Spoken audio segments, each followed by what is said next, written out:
Assalamualaikum. Waalaikumsalam. Halo, Halo, Novi. Ya, terima kasih. Ini Novi Pratiwi Novianti. Iya. Dan Mas Geri kuasa hukumnya ya. Iya. Oke. Saya Abraham Silaban, kami diterima di rumah Yayasan Peduli Kemanusiaan. Betul. Ya, dan ini yayasan Sederhana Peduli ya. Kemanusiaan, ya luar biasa ini. Saya lihat tempatnya ya. Saya lihat ini tempat anak-anak ini ya. Iya. Mbak Novi ya, ini Iya. untuk anak-anak balita, ada berapa balita di sini? Total ada 6. Ada 6. Usia berapa aja? Ada yang baru lahir belum lama, sekitar 2 mingguan. 2 mingguan. Yang paling tua usia berapa itu? 9 tahun. 9 tahun. Oke, luar biasa nih. Ini mirip sama yang di rumah saya nih. Ini luar biasa nih. Oke, ada ya semacam apa kolam bolanya, terus kemudian ya ada 6 anak, itu anak-anak ODGJ saya dengar. 80% anak ODGJ. Anak ODGJ. Oke, jadi Teknovila sebagai ibu asuhnya di Rumah Peduli Kemanusiaan ini. Iya. Oke, udah berapa lama ini? Dari 2021. 2021. Oke. Luar biasa. Kalau kita coba masuk lagi di sini nih, ada mainan mobil-mobilan juga tuh. Ya lah ya, harus ada yang seperti ini ya, Teh Novi. Iya. Harus ada yang seperti ini, kalau enggak ya anak-anak itu akan cepat bosan ya. Iya. Ini repot nggak ngurusin anak semuanya itu? Karena passionku, aku sih happy aja. Oke, happy ya, luar biasa ya. Nah, di sini coba kita intip di satu ruangan nih, saya tunjukkan kepada sobat semua ya. Di sini ini adalah ransomnya, inilah pembekalannya di sini semua. Iya. Logistiknya ya Iya. semua. Sama Saya pikir tadi ini dagang pampers di sini. Saya mau bawa pulang nih satu buat bayi saya ini. Tapi ternyata sebanyak ini dari bantuan para donatur atau seperti apa nih, Denovi? nggak ada donatur, Nggak ada donatur? nggak ada sama sekali. Oh, jadi ceritakan kepada kami gimana pada akhirnya menyiapkan ini, ada logistik untuk anak-anak. Saya lihat ada pampers, kemudian juga kita lihat ada bedak ya. Iya. Ada kemudian ada ya sabun mandi, Semuanya, vitamin. ada susu. Mm-mm. Wow, banyak sekali nih. Ya, ceritakan kepada kami, Tenovi. Jadi karena saya alhamdulillah memiliki rezeki dari konten kreator saya gitu. Jadi setiap bulan berapapun itu kita lengkapi untuk kebutuhan yayasan. Oke. Gitu. Oke. Luar biasa. Sebenarnya bukan cuma yayasan aja, kita ada beberapa ODGJ yang kita rawat di luar dari yayasan kita. Oh, di luar sini. Jadi swasta juga, jadi setidaknya kita ada tanggung jawab setiap bulan. Ada lansia juga yang kita titipkan. Gitu. Ada lansia juga? Ya, Berapa itu banyak? lansia 3 yayasan, 3 panti di daerah Jawa Timur, di Malang, di Blitar. Oh, ini jadi kayak sifatnya kerjasama gitu ya? Kerjasama, tapi tetap ya gimana pun kita ada rasa tanggung jawab untuk biaya setiap bulan seperti itu. Oke. Luar biasa ya. Jadi pembiayaan tetap berjalan Ya. di bawah Rumah Peduli Kemanusiaan. ini. Terus para anak-anak ini dibawa ke sini. Betul. Anak-anak ini ada masalah nggak sih dengan mereka diajak ke sini nih, Tenovi, kaitannya dengan prosedur, kaitannya dengan hukum dan lain sebagainya, gimana? Ceritakan kepada kami. Alhamdulillah sih sampai detik ini tidak ada masalah ya, karena kan anak yang kita rawat adalah anak yang benar-benar kondisinya membutuhkan pertolongan gitu. Anak yang dari ibu ODGJ ini kan tidak bisa merawat dirinya, apalagi anaknya. Makanya kita selamatkan di yayasan ini. Oke. Jadi atas persetujuan dari paling tidak orang tuanya. Betul. Atau orang yang bisa orang bertanggung jawab. kerabatnya. Ya, betul. Atau saudaranya. Oke. Oke, yang 9 tahun berarti udah sekolah sekarang? Sudah sekolah. Wow, luar biasa nih. Oke, boleh kita lihat ruangan lain nggak? Boleh. Oke, kita lihat ruangan lain ya. Oke, kita coba masuk di sini. Oh, ini nih, kalau ini nih, wajib nih kita tunjukkan nih. Ini apa nih? Itu gold button ya ini Iya, biasanya. betul. Di atas 1 juta subscriber itu. Luar biasa. Kalau saya konsisten mungkin saya akan nah, tapi luar biasa. Inilah bagaimana hari-hari ini kita sudah lihat transformasi kemudian digital menjadi salah satu media untuk kemudian menyebarluaskan hal-hal positif termasuk kebaikan. Ya, apa yang dilakukan ya tentu saja harus terus dikerjakan ya. Iya. Ya. Oke, ini dapurnya nih. Iya, ini dapurnya. Oke, kamar mandi ya, ada dapur di sini, kamar mandi ya. Luar biasa lah. Setidaknya Berarti yang rawat berapa orang di sini, Tenovi, untuk anak-anak itu? Kita di sini ada 2 rumah. Oke. Jadi di sini sama ini rumah. Ini yayasan, Oke. yang satu rumah. Gitu. Oke. Jadi karena saya mau maksimalkan membantu orang, jadi pengasuh dan juga anak-anaknya kita berbarengan lah untuk rawat. Jadi nggak harus dia, aku pengennya nih bikin yayasan ini like a family. Jadi nggak bener-bener kayak yayasan yang terlalu kaku atau seperti apa. Saya juga tinggal di salah satu apartemen di Jakarta. Jadi kalau Sabtu atau Minggu mereka main ke tempat saya. Gitu supaya mereka nggak jenuh juga sih. Oke. Tapi prakteknya yang tinggal di sini untuk pengasuh. Pengasuh di sini 4 orang. Ada 4 orang. Yang rumah satu sebelah 3 orang. Total pengasuh 8 orang. Luar biasa. Dari tahun 2021. Berarti udah berjalan hampir 3 tahun lebih lah ya. Iya, betul. Dan mungkin banyak yang nggak tahu tentang yayasan kita, karena mohon maaf saya juga konten kreator. Nantinya ketika kita expose alamat, banyak setiap hari orang yang datang gitu. Jadi sengaja dibatasin. Iya, betul, dibatasi. Jadi saya pun ketika membantu, saya harus melihat dulu saya yang mendatangi. Latar belakangnya. Iya, betul, bukan saya yang didatangi. Seperti itu. Jadi model kemudian bantuan-bantuan itu disalurkan apakah memang lewat rekening atau seperti apa? Atau lewat satu pintu saja atau ada yang tadi juga bertemu? Oke. Jadi kalau misalnya kita mau melakukan open donasi, itu biasanya untuk orang yang sakit. Jadi benar-benar orang-orang yang membutuhkan gitu. Jadi kalau misalnya kita open donasi, itu kita serahkan ke orang tersebut 100%. Jadi kalau ditanya, gimana sih cara menghidupi yayasan kita, dari pendapatan saya, pure pendapatan saya. Kita tidak ada bantuan dari pemerintah. Konten itu ya maksudnya? Betul. Kita nggak ada bantuan dari pemerintah atau dinas sosial, dan juga donatur. Pernah kita dapat donatur dari selama ini cuma 1. Itu belum lama, sekitar bulan kemarin. Ini donasi untuk apa ya? Dia ngebantu-bantu di yayasan ini, dan itu baru 1 kali itu aja. Karena dia melihat saya, katanya menginspirasi, dan beliau mau sedikit menyisihkan rezekinya. Gitu. Itu untuk yayasan sendiri, artinya untuk operasional yayasan? Untuk operasional yayasan, betul. Tapi kan untuk kemudian menggalang dana secara terbuka itu disebutkan bukan pertama kali yang kemarin untuk Agus Salim? Bukan. Udah itu, pernah sebelumnya? Udah pernah sebelumnya. Dan itu juga langsung diberikan kepada mereka-mereka yang membutuhkan. Yang Jadi ketika saya mau membantu orang, misalnya di luar dari open donasi, ya saya dari personal, bukan dari yayasan. Seperti itu sih. Tenovi, ini kan saya sudah singgung tadi mengenai Agus Salim ini kan jadi perbincangan publik yang hangat. Ini jadi polemik bantuan dana kemanusiaan yang memang urus-urusannya justru hari ini sudah masuk proses hukum karena Anda sudah dilaporkan. Jadi pernah ada bayangan nggak sampai dilaporkan? Nggak ada bayangan. Nggak ada bayangan. Karena selama menjalani sosial pun nggak pernah dilaporkan, nggak pernah ada masalah, baru kali ini gitu. Jadi pada saat dilaporkan ya sudah, nggak apa-apa, saya terima kok. Dan akan diikuti saja prosesnya. Iya, betul. Boleh kita sambil duduk berbincang? Boleh. Sobat saya Bram Silaban, saya duduk bersama dengan Tenovi, Pratiwi Novianti, dan Mas Giri Julian, yang merupakan tentu saja bagian dari Yayasan Rumah Peduli Kemanusiaan. Saya duduk di sini sebagai bentuk komitmen kami untuk tetap menjaga rambu-rambu moral kerja-kerja jurnalistik, yaitu cover both side alias berimbang. Keberimbangan kami lakukan setelah kami mendapatkan keterangan dari pihak Agus Salim dan kuasa hukumnya. Dan kali ini saya duduk bersama dengan Tenovi. Tenovi, tadi saya sudah singgung, praktis kaget ya ketika dilaporkan sama Agus ya? Atau sudah ditahu sebelumnya Agus bahwa ini akan masuk ke proses hukum?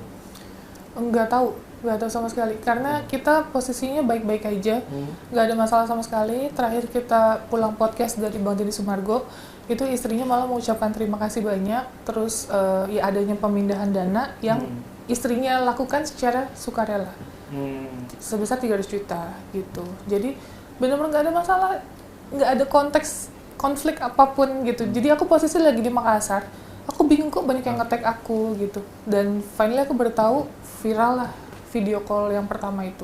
Video call apa ya? Yang pengacaranya sama Mas Agus teleponan. Terus betul, terus berlanjut akan bikin laporan, itu kan udah rame. Jadi tidak ada angin nggak ada hujan, tentu kaget ketika Betul. dilaporkan ya. Betul. Oke. Nah, yang ingin saya tanyakan kemudian, betul tidak apa yang menjadi dasar pelaporan itu? Disebutkan Tenovi melakukan pencemaran nama baik terhadap Agus dan keluarganya yang kaitannya dengan dana donasi untuk proses penyembuhan Agus, yang malah ada urusan ujung-ujungnya dia dibully, dia diserang dan lain sebagainya, dan Tenovi disebut menjadi dalam tanda kutip ya pemicu dan lain sebagainya, ya bagian dari yang mencemarkan nama baik. Bagaimana menjawab itu? Oke, kalau aku pribadi ya, pada saat pertama kita open donasi, ini kan kita galang di media sosial kita, yaitu di Instagram kita. Gitu. Jadi yang notabene kalau buat kami bentuk transparansi dan menjaga amanah adalah men-share apapun yang terjadi. Gitu. Bukan cuma case Mas Agus saja. Misalnya ada sakit cancer, terus adanya kemoterapi dan itu biaya yang keluar dari yayasan. Ya otomatis pengeluarannya kita akan ceritakan dong. Gitu. Dan sekali lagi ditegaskan, kita bicara pada saat memberikan statement di media sosial itu adalah bukti nyata adanya transaksi yang dilakukan dan mereka pun mengakui gitu. Transaksi keluar 250 juta, 100 juta, 100 juta misalnya seperti itu. Untuk apa aja itu? Yang 90 sekian-sekian itu untuk bayar hutang rumah. Yang kita tahu kan ada pengakuan juga dari pihak anaknya dari si Wawa tersebut gitu. Inisialnya F. Oke. Seperti itu kan ada pengakuan dan dia sudah meminta maaf terhadap kita. Seperti itu. Jadi yang saya berikan statement di media sosial itu bisa kami pertanggungjawabkan. Oke. Yang disebutkan bahwa uang itu kemudian sudah dikembalikan dan sebagainya, yang ada hari-hari ini adalah bahwa semacam ada, mohon maaf ya, dalam tanda kutip pembusukan terhadap sosok Agus Salim ini, yang pada prakteknya ia adalah seorang korban dari penyiraman air keras, yang ia sedang berupaya untuk penyembuhan matanya dan organ-organ tubuhnya yang lain. Saya lihat banyak luka-luka dan sebagainya dan berbagai penyakit yang diderita pasca kejadian tersebut ya. Dan disebutkan bahwa ia malah sekarang banyak dibully, dan itu bermula karena postingan-postingan yang disampaikan maupun hal-hal yang diucapkan oleh Tenovi dan lain sebagainya. Oke, kalau itu gini loh, ini kan seolah-olah jadi saya yang melakukan statement yang atas hujatan netizen gitu loh. Tapi kan di sini yang saya sampaikan adalah kebenaran dan saya bisa bertanggungjawabkan berupa dari bukti mutasi tersebut gitu. Jadi kalau emang ada netizen misalnya berbicara soal Mas Agus apa itu di luar dari kendali kami. Kami tidak bisa menutup semua mulut netizen atau hak netizen. Mereka memiliki hak untuk memberikan pendapatnya. Tapi kalau aku pribadi, ketika aku live dimanapun itu, aku selalu bilang untuk stop bully, tidak boleh membuli, jangan lakukan itu terhadap Agus dan keluarganya, gitu. Karena jujur itu akan memperkeruh keadaan sih. Itu yang juga disampaikan oleh Farhat Abbas, termasuk yang keluarganya. Kenapa hal-hal yang kaitannya dengan komunikasi secara internal yang harus bisa dilakukan, kenapa harus sampai keluar dan sebagainya, sehingga pada akhirnya Mbak Novi yang dianggap memiliki banyak penggemar, misalnya banyak pengikut, justru membuat mereka dalam posisi tersudut. Tidakkah kemudian seharusnya dibicarakan baik-baik begitu kira-kira? Kan awalnya juga kita sudah menanyakan baik-baik, kita sudah meminta mutasi baik-baik, tapi sampai waktu itu kita belum diberikan cerita yang sesungguhnya. Saya ingat banget waktu terakhir ada podcast di rumah saya, bukan podcast sih, lebih ke klarifikasi.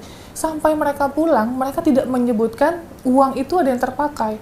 Mas Agus dan keluarga bilang uangnya masih utuh, dan saya itu dibohongi, gitu. Jadi apa yang harus disampaikan kan otomatis tanggung jawab saya, gitu. Mengenai permintaan mutasi itu sesungguhnya itu atas kepentingan apa sih, Tenovi? Kepentingan, tadi disebutkan transparansi, sampai pada akhirnya Tenovi untuk meminta permintaan mutasi terhadap Agus, karena yang kami dengar nih ya, Tenovi, bisa dikoreksi ya, Tenovi. Awalnya kan ada 2 pintu, yang pertama bisa masuk melalui rekening Yayasan Rumah Peduli, yang kedua Tenovi juga tidak melarang atau tidak sama sekali menutup kemungkinan untuk membuka rekening Agus juga, karena kan itu juga terpampang ataupun terposting dalam podcast termasuk juga Deddy Sumargo ya. Dan itu juga masuk ke rekening pribadi atas nama Agus yang secara nalar sesungguhnya tidak berpikir secara hukum. Memang uang itu adalah hak dari Agus Salim sesungguhnya. Gitu. Kenapa kemudian begitu penting bagi Tenovi untuk melihat mutasi itu? Mungkin kita agak sedikit klarifikasi sedikit terkait postingan yang di-share di YouTube-nya Bang Denny. Itu adalah rekening pribadi Mas Agus. Bukan rekening yayasan kami. Padahal yang sudah jelas Bang Denny Sumargo awalnya mengecat kami untuk mencantumkan rekening yayasan. Gitu. Tetapi mereka secara personal meminta dimasukin rekening pribadinya. Sedangkan di undang-undang itu kan tidak boleh open donasi atas personal atau nama sendiri. Mungkin Mas Giri boleh jelasin ya? Dari Dinas Sosial tadi. Jadi memang kaitannya kan Tenovi dengan yayasan itu sebagai inisiator ya, Mas.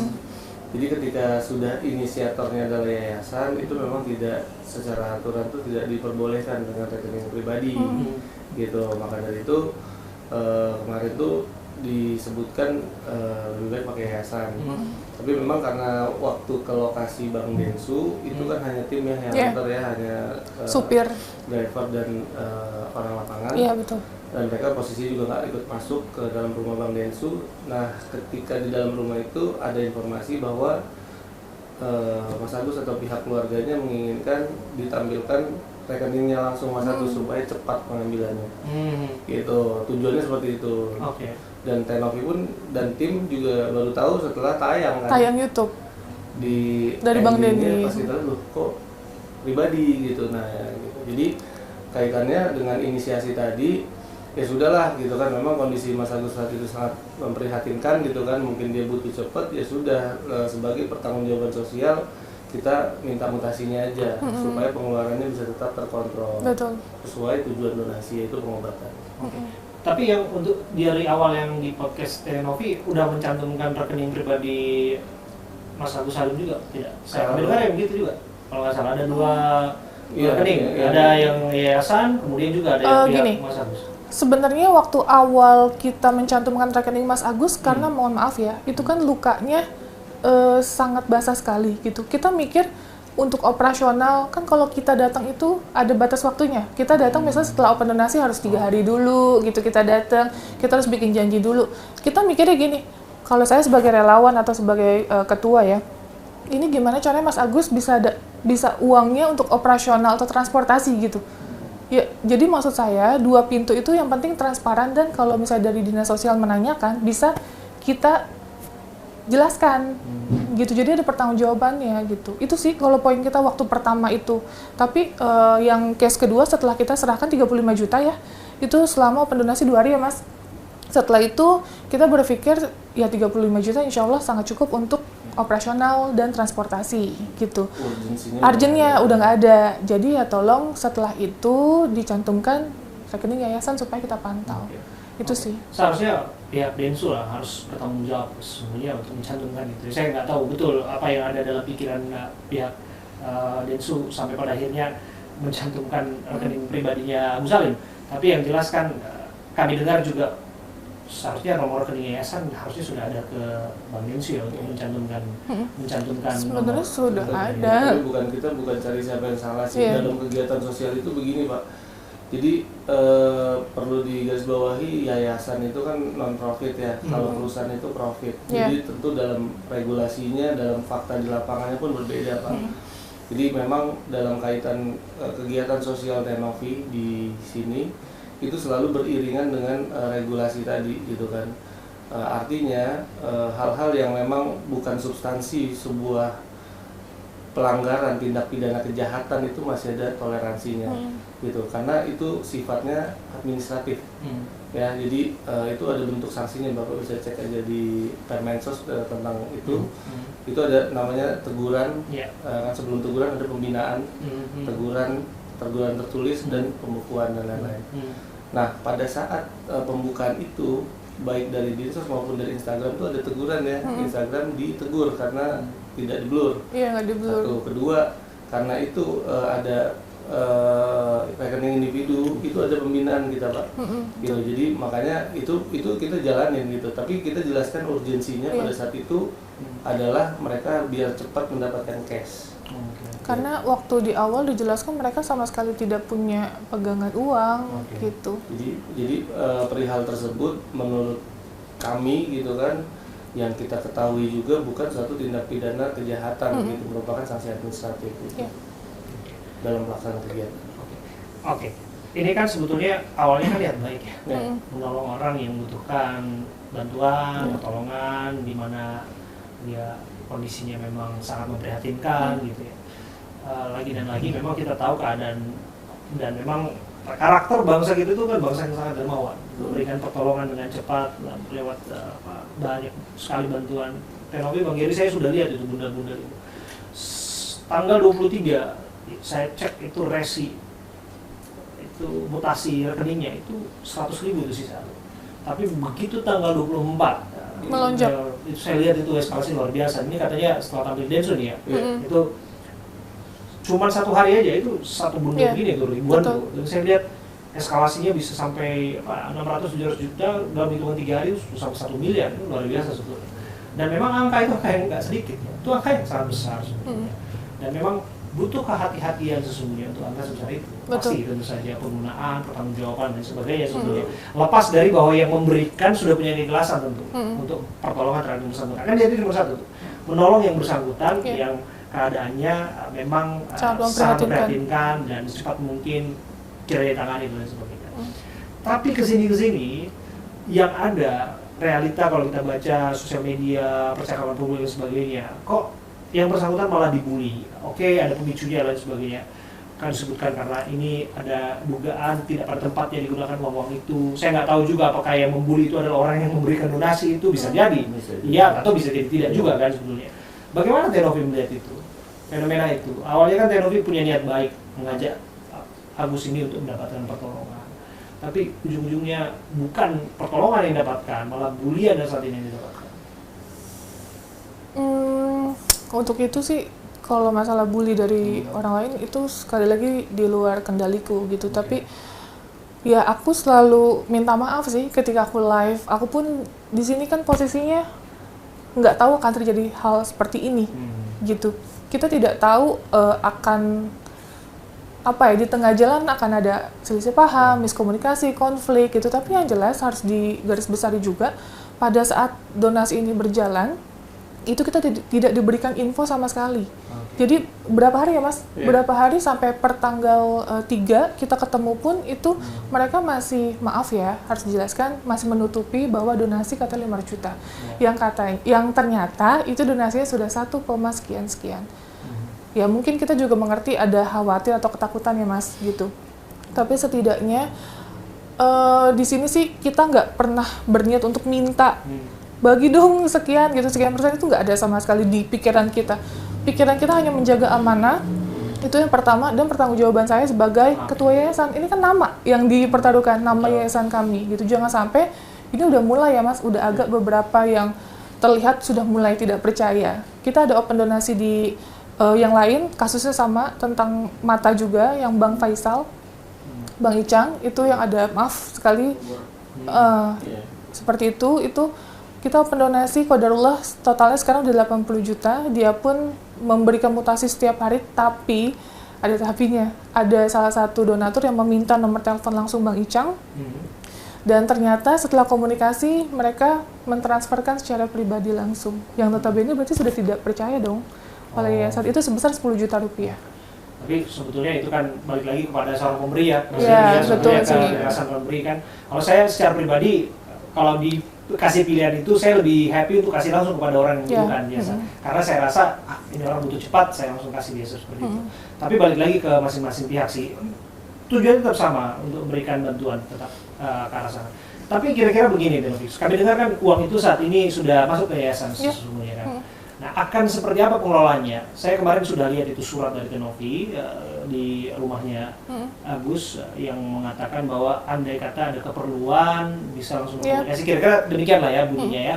Kalau memang harus digunakan, yayasan akan siap support anytime kira-kira gitu. Nah, Tapi akan seperti apa sih pengelolaan sampai pada akhirnya tadi angka di rekening Agus Salim yang saya cek terakhir itu 1 miliar sekian, kini sudah beralih ke rekening yayasan ini. Bagaimana penggunaannya untuk Agus ke depannya dalam pikiran Tenovi? Nah itu mungkin Mas Gede yang jelaskan ya. Jadi memang dalam mekanisme itu sebetulnya ya kita coba sedikit mundur lagi gitu kan. Sejak dari klarifikasi sampai podcastnya Bang Densu itu kita sudah menjalankan proses pengobatannya Mas Agus, dan di dalam masa pengobatan itu pun itu nggak ada kendala sama sekali karena mereka juga pegang uang cash. Betul. Gitu, masih ada sisa cash yang memang nominal besar. Nominalnya cukup besar. Berapa kira-kira Mas? Kalau cash kita nggak bisa pastikan tapi sekitar 100-an ada. Iya. Lumayan juga itu sebetulnya. Iya, jadi menurut kesepakatan kita bisa dulu pakai uang itu Mbak, nanti di reimburse. Atau setelah kayak operasi kemarin kan harusnya dia menjalani operasi kelopak mata. Penutupan kelopak mata itu nominal 100 juta. Kita yang transfer ke deposit ke rumah sakit gitu. Itu bukan isu sih dalam hal pelaksanaan. Gitu, tapi memang kedepannya kita selalu sama sih harapin itu tadi proses hukum, proses pengobatan tetap berjalan. Itu dua hal yang berbeda gitu kan. Itu bisa berjalan berarti kan nggak gitu Mas Giri? Nggak ada masalah. Ini udah masuk laporan semuanya. Kalau saya pribadi sih kan saya menerima ya karena saya orang yang dilaporkan gitu. Kalau untuk pengobatan kan itu di luar dari saya pribadi yang dilaporkan, nggak apa-apa. Sebenarnya saya ikhlas, makanya saya selalu menjelaskan, ya saya akan menjalani proses ini dengan baik. Gitu. Dalam laporan polisi juga kan itu masih ada prosesnya, masih betul. Kan ada tahap penyelidikan, ada penyidikan, ada bukti permulaan yang cukup dan lain-lain. Dan saya rasa sih kita juga cukup bisa menunjukkan bahwa dalam pasal pencemaran nama baik itu tidak masuk di sana.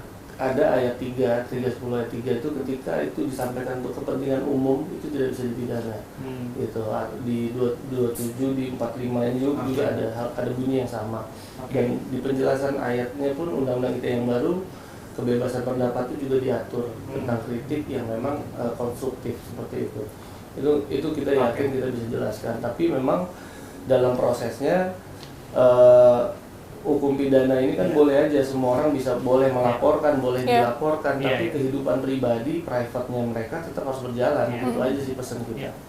Kan tapi lepas dari proses yang berjalan kan, dari situ kan publik bisa melihat bahwa ada sumbatan komunikasi di sana. Pastilah ya yang bersangkutan tadi yang mau ditolong dan lain sebagainya justru malah jadi pelapor terhadap dalam hal ini terlapornya kan Tenovi kan di situ kan. Jadi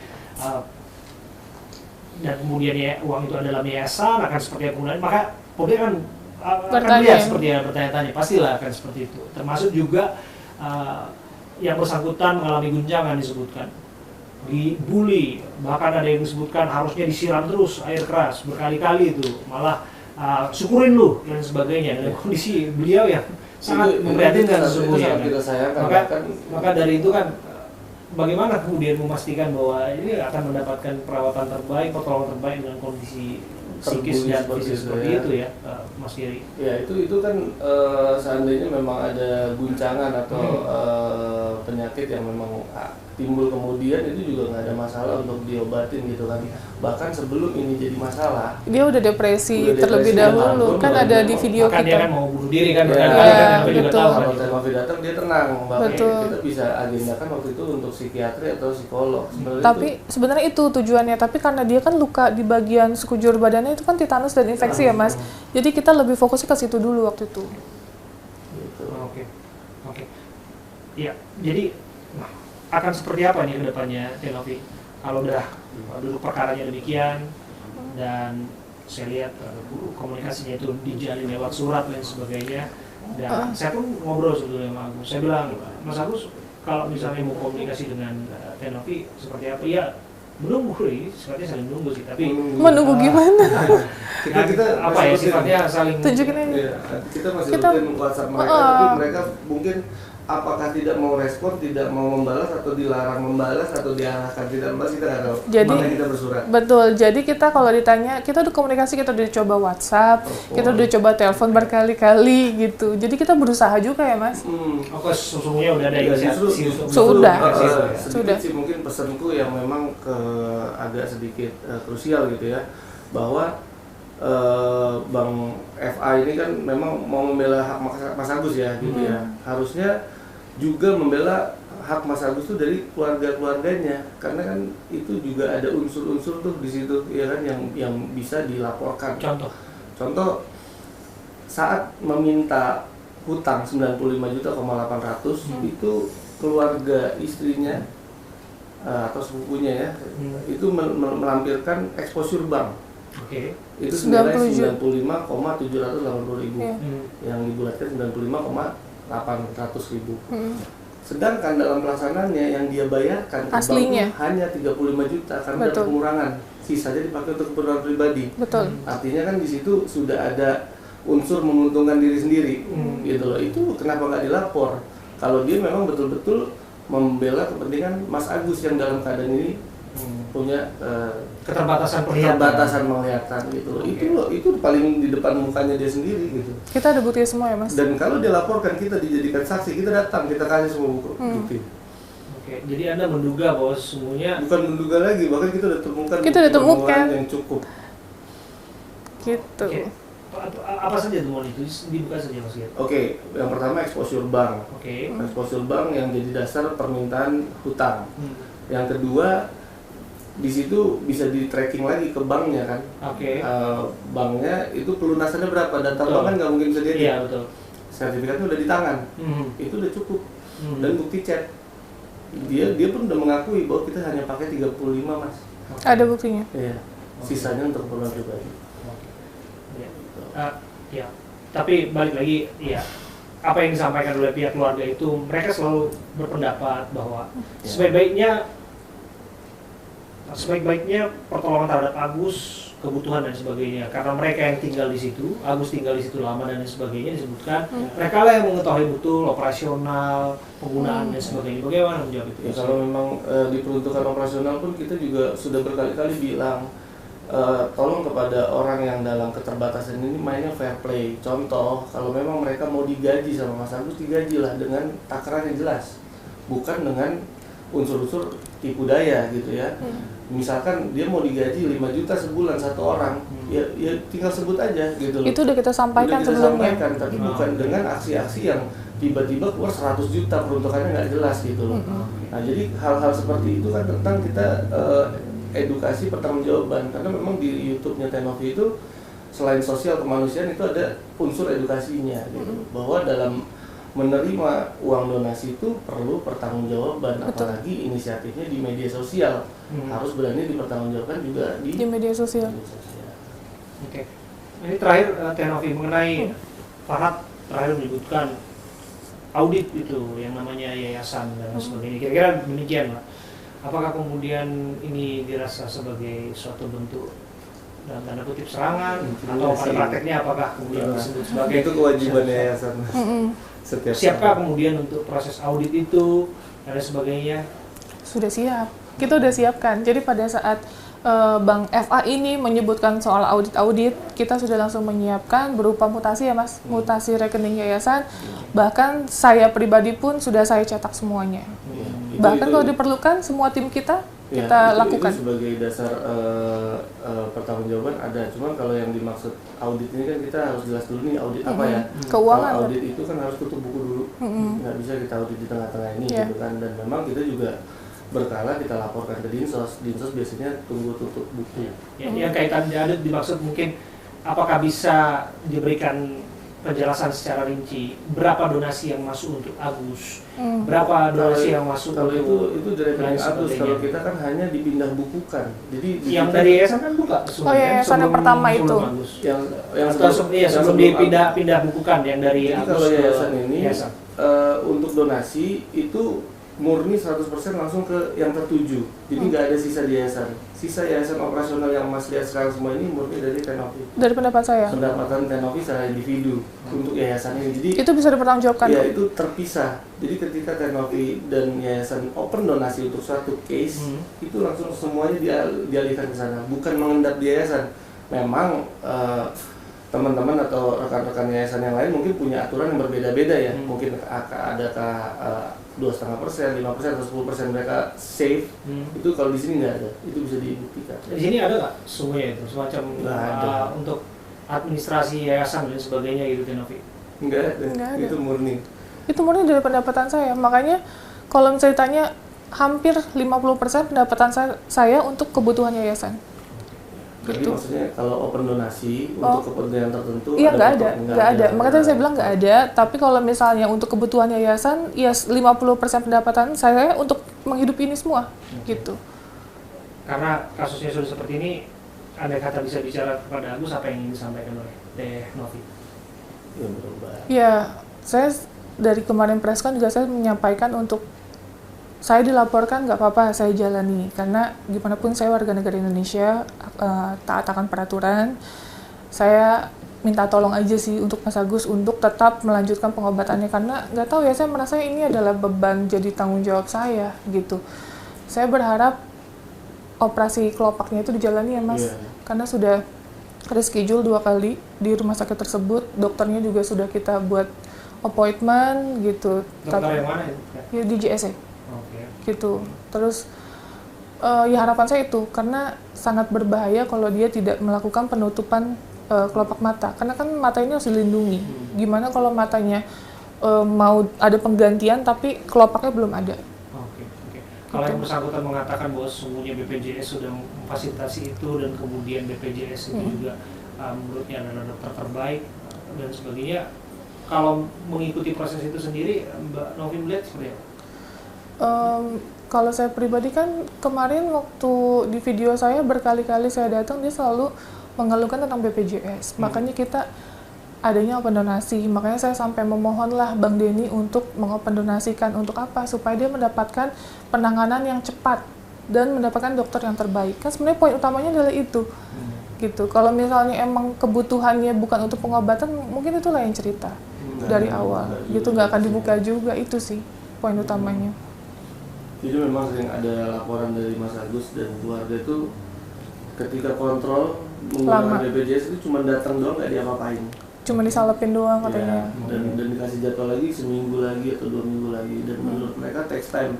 Dan memang ya setelah kita bawa ke rumah sakit swasta cepet banget, dan salah satu alasan dokternya itu sudah tidak tertolong karena dari awal kenapa nggak cepat langsung ditindak? Betul. Karena ini air keras, dia masuk ke mengendap. dalam. Katanya menyerap. Saraf listriknya sudah mati. Harusnya langsung cepat. Nah, kita nggak tahu ya mekanisme BPJS seperti apa. BPJS juga mungkin pernah ada kendala karena mungkin tidak bisa digunakan untuk korban tindak pidana kejahatan, gitu kan. Ya kita nggak tahu gitu kan. Kita nggak tahu seperti apa di sana karena saat BPJS belum, tim yayasan belum turun. Gitu. Tapi prakteknya informasi yang kami terima sekarang sudah berjalan semuanya ya. Dan pihak sudah bisa berarti Cito, dan ya kita berharap sesungguhnya memang penanganan sebaik-baiknya, mau itu BPJS, ya jangan sampai ke swasta, sebaik-baiknya memang harus lebih cepat lah ya. Masih namanya orang butuhkan pertolongan, ya kenapa tidak ditolong? Gitu ya. Terima kasih ya Tenovi ya. Tapi satu lagi, andai kata kemudian bisa terjalin satu relasi komunikasi yang baik ya. Saya berharap sih semuanya bisa bertemu dengan baik. Saya juga sampaikan itu ke pihak Agus dan pihak Pak Tabas. Saya bilang bahwa awalnya ini kan niat yang mau merajut ke suatu kebaikan. Kenapa harus berujung pada laporan? Saya bilang kalau bisa dikomunikasikan dengan baik, kenapa tidak semuanya? Artinya akan tetap membuka peluang untuk tetap selalu berusaha untuk itu. Termasuk juga saya juga menyampaikan pesan dalam setiap program saya, Mas Geri dan Tenovi. Saya benci bulian dan saya tidak suka hujatan, dan apapun itu tidak bisa dibenarkan. Apalagi terhadap seorang yang sedang menderita, mau dalam kondisi apapun dia, tidak bisa kita membiarkan dia dalam satu kondisi yang benar-benar dihujat, dan kita harus lawan itu. Pesan itu harus kita sampaikan, betul ya? Setuju. Gitu. pada siapapun di luar sana tidak melakukan perbuatan serupa. Terima kasih ya Mas Jerry ya. Thank you. Terima kasih Tenomi. Terima kasih. Terima kasih Mas Jerry. Ini luar biasa. Kami diundang di sini dan tentu saja kita terus dukung upaya-upaya filantropis seperti ini, upaya untuk memastikan bahwa orang-orang yang membutuhkan pertolongan di luar sana, termasuk anak-anak yang dirawat di sini, ini luar biasa loh. Luar biasa betul. Saya berharap anak ini tumbuh menjadi anak yang baik dan tentu berguna bagi nusa dan bangsa. Saya Abraham Silakan. Terima kasih. Sampai jumpa.